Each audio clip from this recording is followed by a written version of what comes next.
भगवती की जय। जब चिक्षु ने जब देखा कि यह सेना तो इस प्रकार मारी जा रही है, तभी उसे बड़ा क्रोध उत्पन्न हो गया। तब स्वयं अंबिका जी के साथ युद्ध करने चल पड़ा।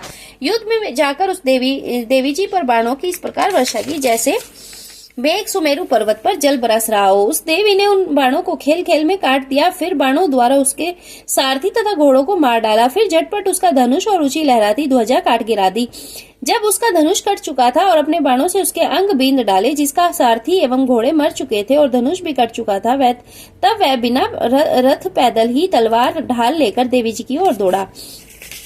तेज तलवार से सिंह पर जाते ही प्रहार कर दिया। फिर देवी जी की वाम भुजा पर बड़े जोर से प्रहार किया। हे राजन, ज्यों ही उसकी तलवार देवी जी की भुजा पर पहुंची त्यों ही टूट गई। फिर तो असुर ने क्रोध से आंखें लाल लाल करके हाथ में शूल पकड़ लिया। भद्रकाली जी पर उस दैत्य ने वह शूल डाल दिया।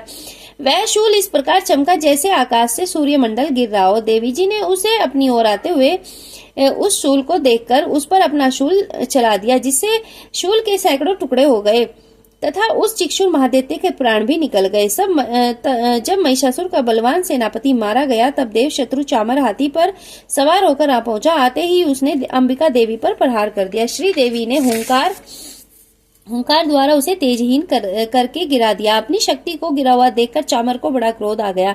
उसने शूल का प्रहार कर दिया। शूल को देवी जी ने बाणों द्वारा टुकड़े टुकड़े कर दिए। तब सिंह भी उछलकर हाथी के मस्तक पर चढ़ बैठा। वे दोनों परस्पर लड़ते लड़ते उस हाथी से नीचे पृथ्वी पर आ गए। भयंकर प्रहारों से परस्पर युद्ध करने लगे। तब बड़े वेग से सिंह ऊपर को उछला। ऊपर आकाश से नीचे की ओर गिरते गिरते पंजों के प्रहार से दैत्य चामर का सिर धड़ से अलग कर दिया। देवी जी ने युद्ध में उदग्र को मार डाला। फिर कराल को भी दांत, मुक्का एवं थपेड़ों के प्रहार द्वारा मार गिराया। क्रोधपूर्ण देवी जी ने गदा की चोट से उद्यत का चूरा कर दिया। बिंदीपाल शस्त्र द्वारा, वाशकल बाणों द्वारा अंधक एवं ताम्र को यमधाम भेज दिया। तीन नेत्र धारिणी परमेश्वरी ने उग्रास्य उग्रवीर्य महाहनु नाम के दैत्यों को त्रिशूल द्वारा मार दिया। तलवार से विडाल का सिर धड़ से अलग कर दिया। दुर्धर दुर्मुख इन दोनों को बाणों द्वारा यमपुरी पहुंचा दिया। इस प्रकार अपनी सेना का नाश होता देखकर भैंसे का रूप बनाकर महिषासुर उन गणों को डराने लगा। कुछ एक गणों पर अपने थुथुनों के प्रहार किए, कुछ दूसरों पर खुरों से प्रहार करने लगा। कुछ को वेग द्वारा, दूसरों को सिंहनाद द्वारा घूमने से, अन्य को श्वास वायु द्वारा पृथ्वी पर गिरा। इस प्रकार गण की सेना को गिराकर वह महिष सिंह की ओर झपटा। जो ही सिंह को मारने लगा, तब जगदम्बा जी को बड़ा क्रोध उत्पन्न हुआ। उधर महाप्रकर्मी महिष को भी क्रोध से पृथ्वी तल को अपने खुरों से खोदने लगा। फिर अपने सींगों से बड़े बड़े ऊंचे ऊंचे पहाड़ उठाकर फेंकने लगा। साथ ही गर्जना करने लगा। वेग के साथ घूमने पर पृथ्वी शुद्ध होकर फटने लगी। उसने पूंछ से समुद्र पर प्रहार किया, जिससे शुद्ध होकर समुद्र पृथ्वी को चारों ओर से डुबोने लगा। उसके श्वास की कठोर वायु से उड़ते हुए सैकड़ों पर्वत आकाश से गिरने लगे। इस प्रकार क्रोधपूर्ण उस महादैत्य को अपनी ओर आता देखकर चंडिका उसे मारने के लिए क्रोध में आ गई। कुपिता चंडिका ने उसकी ओर पाश फेंका। उसके द्वारा उस दैत्य को बांध लिया। तब तो उस महायुद्ध में बंधे हुए उस दैत्य ने अपना महिष भैंसे का रूप त्याग दिया, झटपट सिंह के रूप में आ गया। जो ही चंडिका उसका सिर काटने लगी, तभी वह तलवार हाथ में लिए पुरुष के रूप में दिखाई देने लगा। तब शीघ्रता से भगवान तलवार से ढाल वाले उस पुरुष को अपने बाणों से देवी जी ने बींद डाला। तब वह एक बड़ा हाथी हो आया।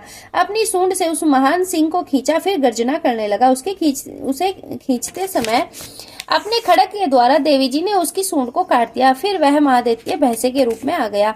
इसी प्रकार चराचर त्रिलोकी को सताने लगा। उस समय जगत माता चंडिका क्रोध में आकर फिर उत्तम मधुपान करने लगी। लाल लाल नेत्र करके हंसने लगी। वह दैत्य भी बल पराक्रम के मद में उन्मत्त होकर गर्जना करने लगा। अपने सींगों से उठाकर पहाड़ देवी जी की ओर फेंकने लगा। तब सूरापान के मद के कारण लाल लाल आंखों वाली चंडिका देवी ने कुछ अस्वस्थ शब्दों में कहा, अरे मूढ़, जब तक कि मैं मधुपान कर लेती हूँ, तब तक तू क्षण भर के लिए गर्ज ले। मेरे संग्राम द्वारा भूमि में तेरा वध हो जाने पर शीघ्र ही देवता भी गर्जना करने लगेंगे। ऋषि बोले। इस प्रकार कहकर देवी जी उड़कर उस दैत्य पर चढ़ गई। पांव दबाकर दैत्य के कंठ पर त्रिशूल से आघात किया।